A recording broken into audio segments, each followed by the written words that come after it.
Now we go through the derivation for the belt tension. So belt tension here. So previously we discussed all these terms, crowning of the belt, angle of contact. Now for belt tension. Now belt tension. So as this pulley rotating, on one side there is a tight side and other side is a slack side of the belt. So on tight side of the belt, that tension is more. And that tension we can consider here as a T plus. Here we consider as a T plus delta T. Tension on the tight side is a more than the tension on the slack side. On the slack side, that tension we consider as a T. On tight side, that tension is a slightly more, T plus delta T.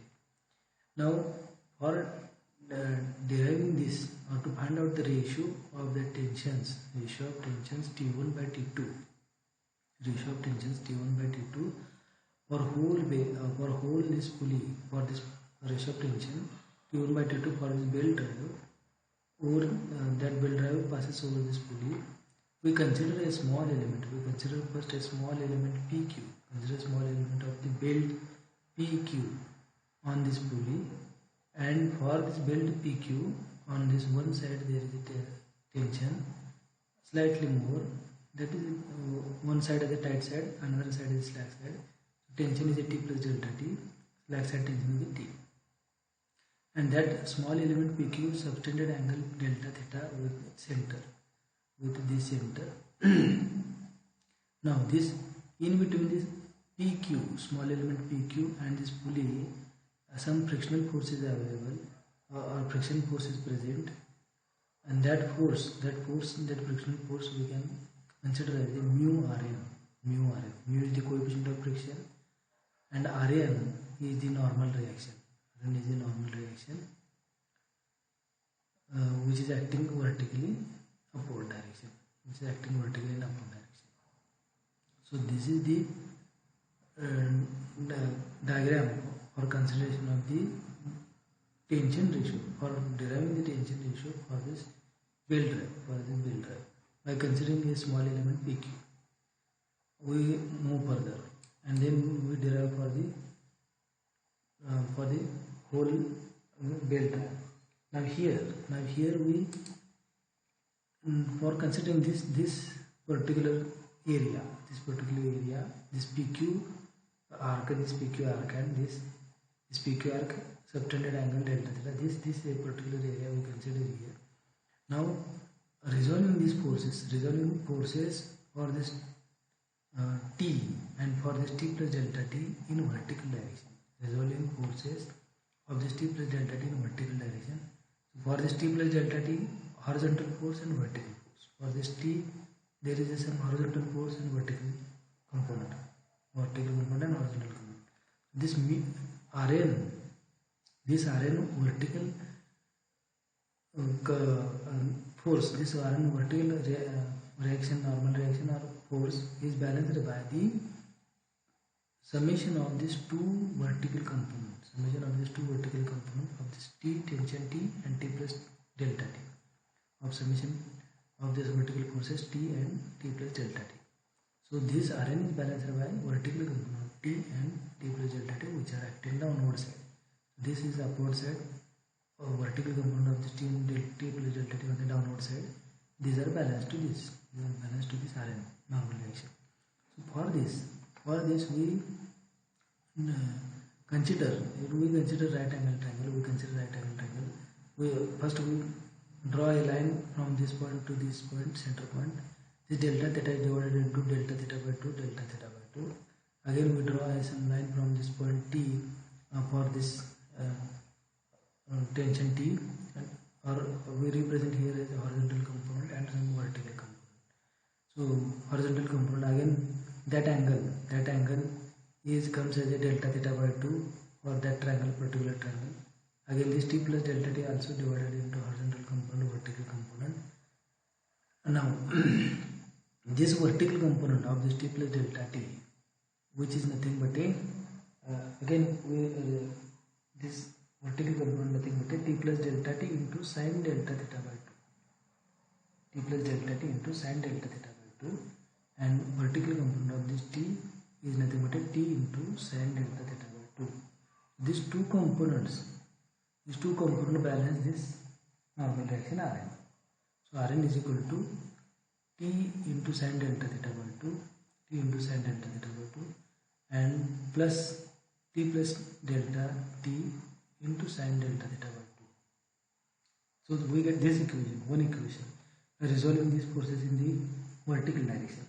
Similarly, we resolve these forces in the horizontal direction. Resolving these forces into the horizontal direction also. So we get mu Rn. This frictional force mu Rn. Now it is balanced by horizontal component of this T and horizontal component of this T plus delta T. So this mu Rn is balanced by horizontal component of this T and this horizontal component of T plus delta T. So mu Rn is equal to T plus delta T cos delta theta by 2 and plus T into cos delta theta by 2. So horizontal component of this T is a T into cos delta theta by 2. Horizontal component of this is a T plus delta T into cos delta theta by 2. So summation of this not summation here, signs are different. Sign for this side is different one. So horizontal component for this T is on the left side. Horizontal component for this tension T in the left side, and horizontal component for this T plus delta T on the right side. So for right side we consider as a positive, for left side we consider as a negative. So this mu Rn we can equate is equal to T plus delta T cos delta theta by 2 minus T into cos delta theta by 2. So by considering this, by resolving these forces horizontally and by resolving these forces vertically, we get two equations. And that equations we obtain like this. So one equation we get by considering or resolving forces horizontally, we get one equation. Resolving forces vertically, we get another equation. And by now, from these two equations, by simplifying these two equations, we will get this equation. So T into delta theta is equal to Rn. So this Rn value we put here, T delta theta, and then put T term on the one side, delta theta term on the other side, and then integrating these two terms, theta and tension T, that we can integrate with respect to 0 to theta, with respect to T1 to T2, and then we will get this equation T1 by T2 is equal to e raised to mu theta. So these two equations we write here directly, but these two equations comes as soon as we resolve these forces horizontally and vertically. That again I put another video, handwritten video, in which we write down that detail this horizontal, resolving this horizontal forces, resolving vertical forces, and we come to this equation.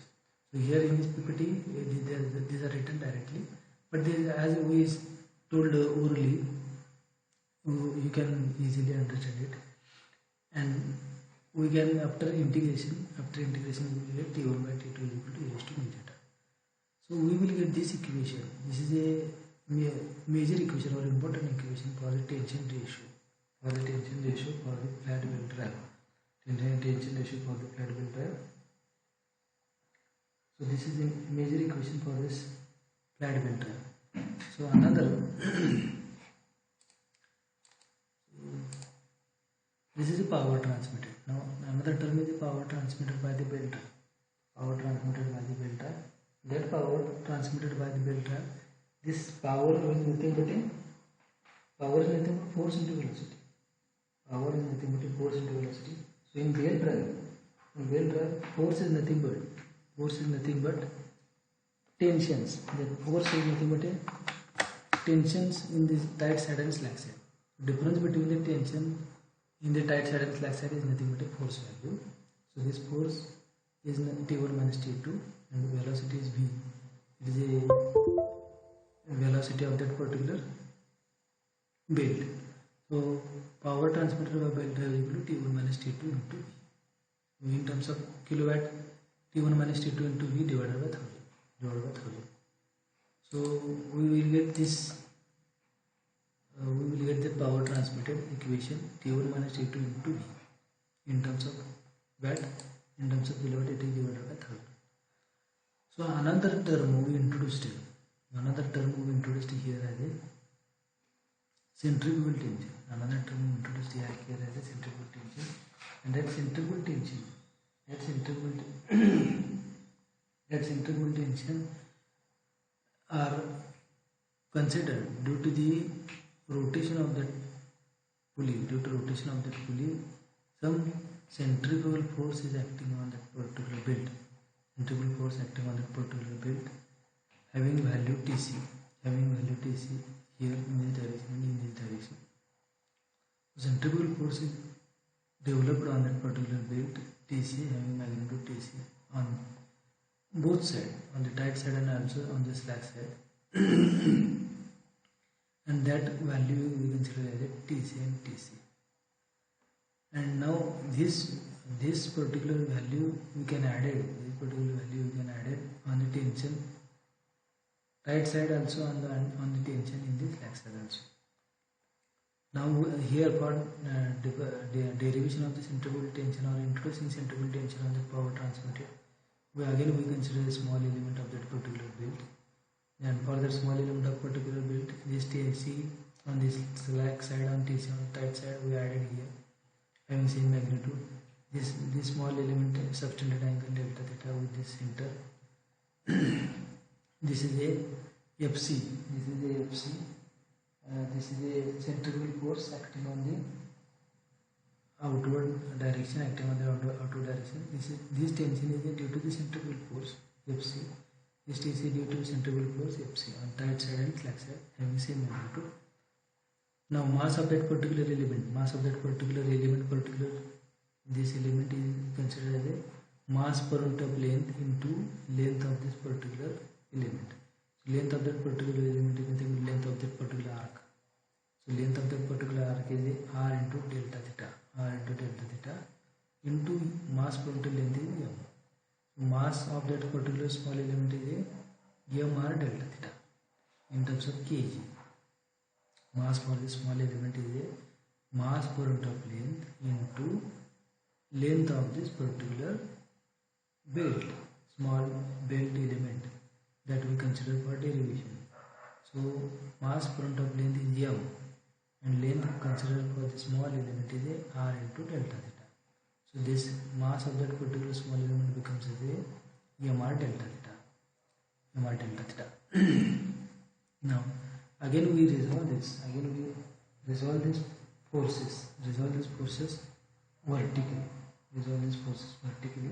And we will get this Fc force. This Fc force is balanced by two vertical components of this tension Tc and vertical component of this tension Tc. The vertical component of this both tensions are like this in the downward direction, here and here. So these downward direction components are balanced by this Fc, centrifugal force. And by resolving this in the vertical direction, we get one equation. Tc into sin delta theta by 2 plus Tc into sin delta theta by 2 is equal to Fc. And by simplifying that equation, we will get this equation. Fc is equal to m v square delta theta. We get this equation. Fc is equal to m v square delta theta. So we will get centrifugal force like this. As delta theta is very small, that delta theta considered as very small. Now by simplifying this, delta theta is very small, so sin delta theta by 2 is considered as a delta theta by 2. So Fc, by considering that vertical component, or resolving this component in vertical direction, we will get this equation. we will get this equation. Delta theta by 2 is very small, so sin delta theta by 2 consider as delta theta by 2.